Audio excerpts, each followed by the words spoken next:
मैं हूं कुमार गजेंद्र। जनपद ऑन द स्पॉट में आपका स्वागत है।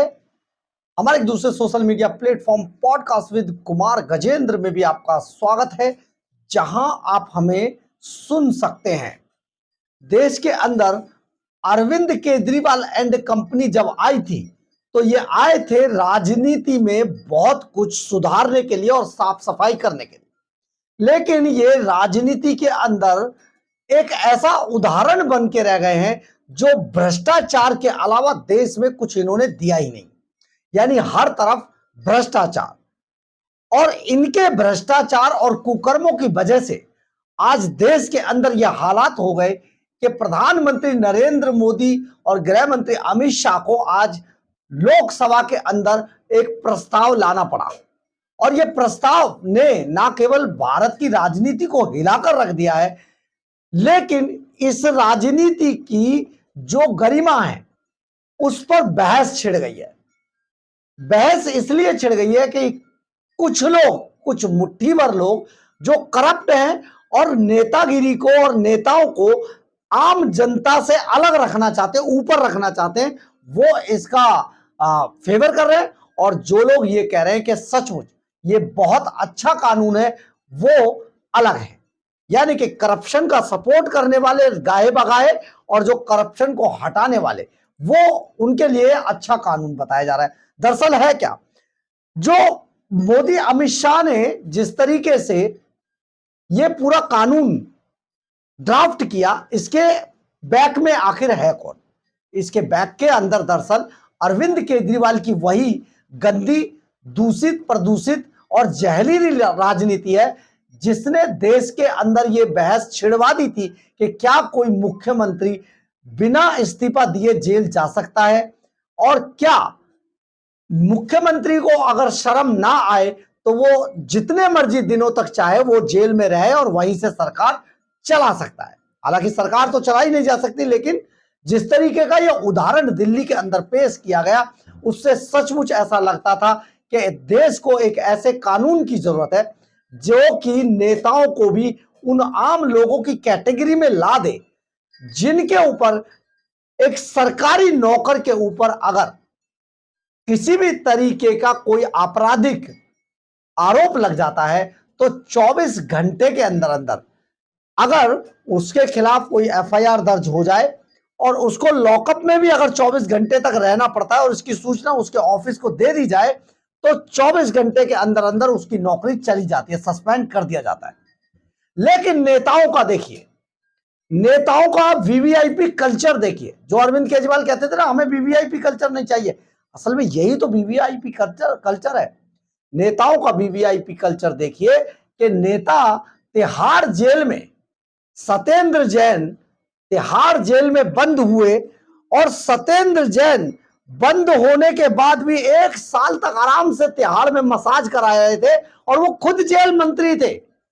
हंसी की बात सुनिए, खुद जेल मंत्री भी थे और तिहाड़ जेल में मसाज करा रहे थे, वो भी रेप के आरोपी से। तो सोचिए, कानून को कहीं ना कहीं इस कानून की जरूरत थी, हमारे संविधान को इस कानून की जरूरत थी और लोकतंत्र को बचाने की जरूरत थी ऐसे करप्ट नेताओं से। अरविंद केजरीवाल का उदाहरण तो दुनिया के सामने आ गया। दरअसल देश के अंदर आजादी के बाद से ही कोई ऐसा कानून भी नहीं था और कोई ऐसा उदाहरण भी सामने नहीं आया। ये पहला उदाहरण था जिसने अरविंद केजरीवाल ने मुख्यमंत्री रहते हुए जेल में रहकर भी बेशर्मी से मुख्यमंत्री के पद पर बने रहे।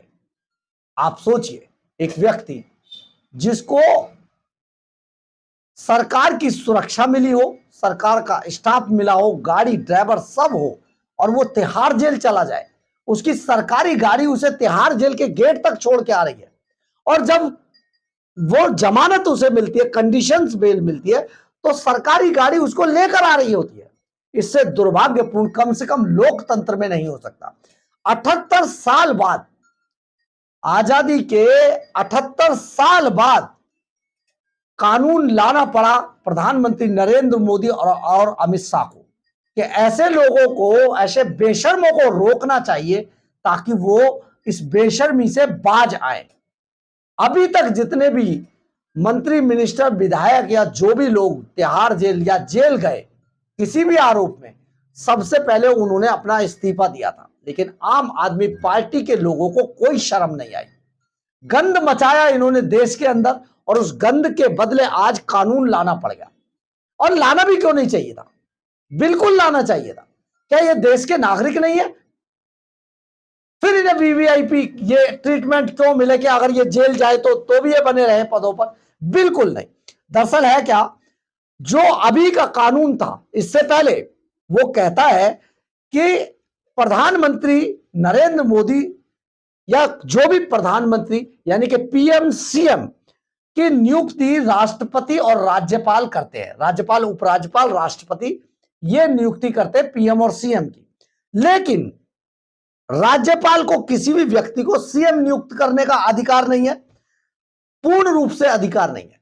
और इनको पीएम और सीएम को विधायक और सांसद चुनकर भेजते हैं, यानी कि वो चुनते हैं कि किसको मुख्यमंत्री बनना है और किसको प्रधानमंत्री बनना है।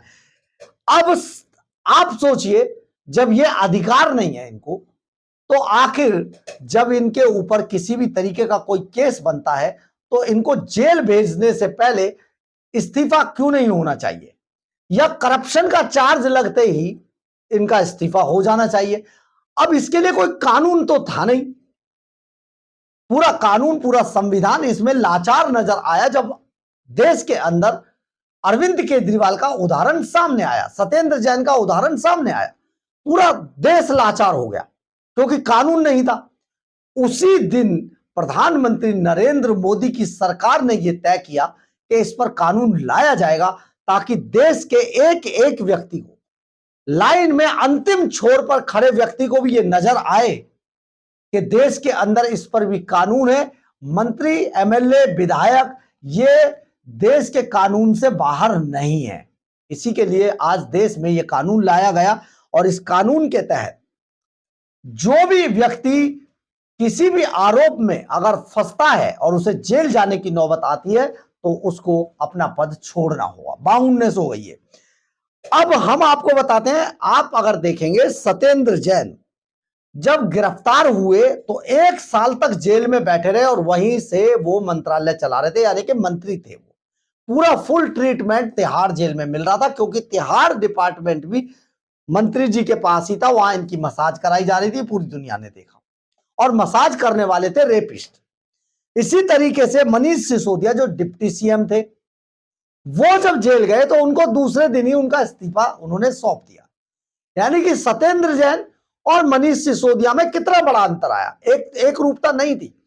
तब इसके आगे तमिलनाडु के मंत्री वी सेंथिल बालाजी ये 241 दिनों तक जेल के अंदर रहे लेकिन इस्तीफा नहीं दिया। अब आप सोचिए कितनी अलग अलग बातें थी, 3 मामले, तीनों में अलग अलग था क्योंकि कानून नहीं था। सबसे बड़ा उदाहरण, जब अरविंद केजरीवाल तिहाड़ जेल गए तो समझा जा रहा था कि अरविंद केजरीवाल तिहाड़ जेल जाने से पहले इस्तीफा देंगे, लेकिन अरविंद केजरीवाल ने ना तो पहले गिरफ्तारी के वक्त ही, हालांकि शर्म से उनको मुंह छिपाते हुए इस्तीफा देना चाहिए था, परंतु ऐसा हुआ नहीं। इससे पहले एक और उदाहरण आपको बताते हैं।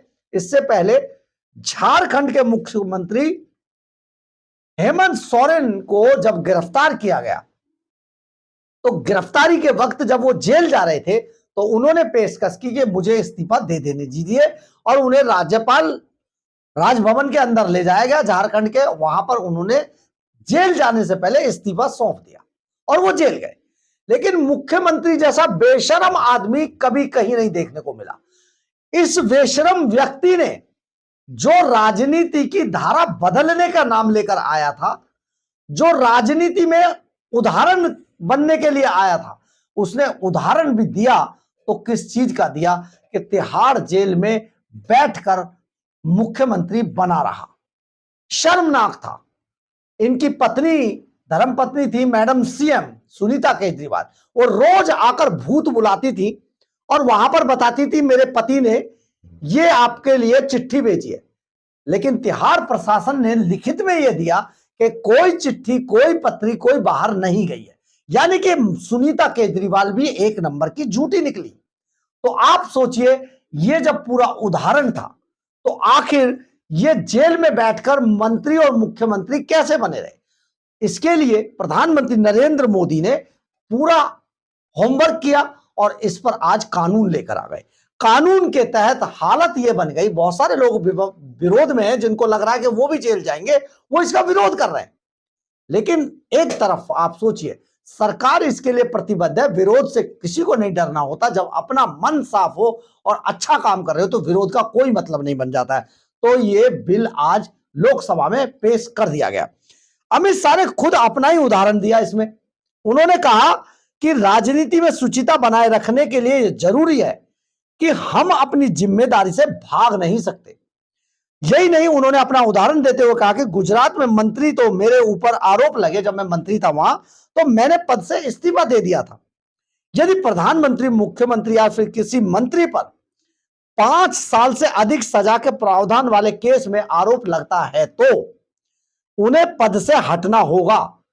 ऐसे प्रावधान वाले विधेयक को होम मिनिस्टर अमित शाह ने लोकसभा में पेश किया।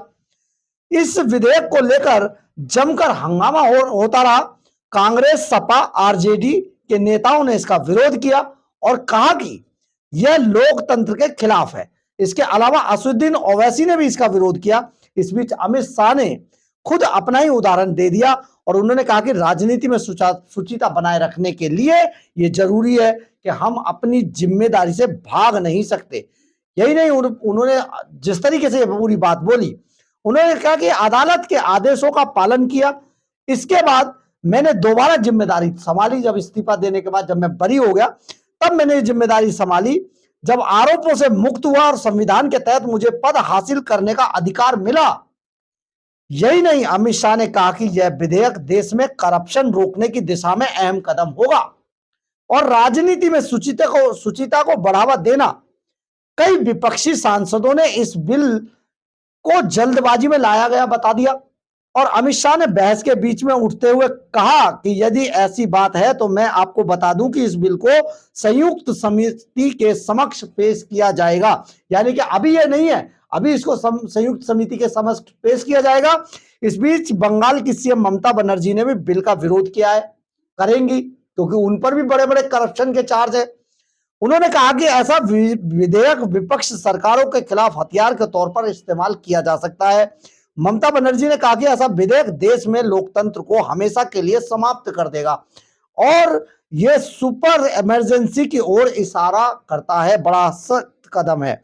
इस दौरान लोकसभा में कुछ विपक्षी सांसदों की ओर से बिल की कॉपी फाड़कर अमित शाह के ऊपर उसके पेपर उछाल दिए गए, लेकिन अब तक जानकारी नहीं मिल पाई है कि किन सांसदों ने ऐसा किया है।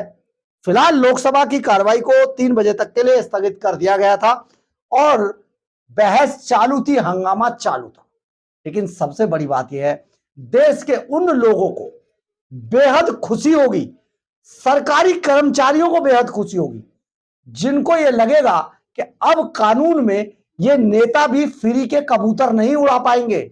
यानी कि नेताओं के सामने एक बड़ा उदाहरण जिस वक्त अरविंद केजरीवाल जेल गए थे उस समय आया था कि क्या ऐसा भी होता है, जेल चले जाओ मतलब अंदर से ही सरकार चलाते रहो। ऐसा अब तक कभी नहीं हुआ था देश के इतिहास में। परंतु अरविंद केजरीवाल एंड कंपनी ने जो गंद मचाया उसको साफ करने के लिए इस कानून का लाया जाना बेहद जरूरी था। और आज सरकार ने जो काम किया है वो सचमुच लोकतंत्र के किसी भी स्थान पर लाइन में खड़े हर अंतिम व्यक्ति तक यह मैसेज जाएगा कि देश के अंदर लोकतंत्र में कोई भी व्यक्ति छोटा और बड़ा नहीं होता है। अब कोई भी नेता अपनी मनमानी नहीं करेगा और इस ट्रैक पर तो बिल्कुल नहीं चलेगा कि अगर करप्शन के चार्ज लगे तो इस्तीफा देने की कोई जरूरत नहीं है। अरविंद केजरीवाल ने यह रास्ता खोला था। आज प्रधानमंत्री नरेंद्र मोदी और अमित शाह ने इस रास्ते को हमेशा हमेशा के लिए बंद कर दिया। बहरहाल, अगर आपको हमारी ये खबर अच्छी लगे तो आप इसे लाइक, सब्सक्राइब और शेयर जरूर करें। कमेंट्स बॉक्स में अपनी राय जरूर लिखें, इससे हमें बहुत बहुत बहुत ऊर्जा मिलती है। जय हिंद, जय भारत।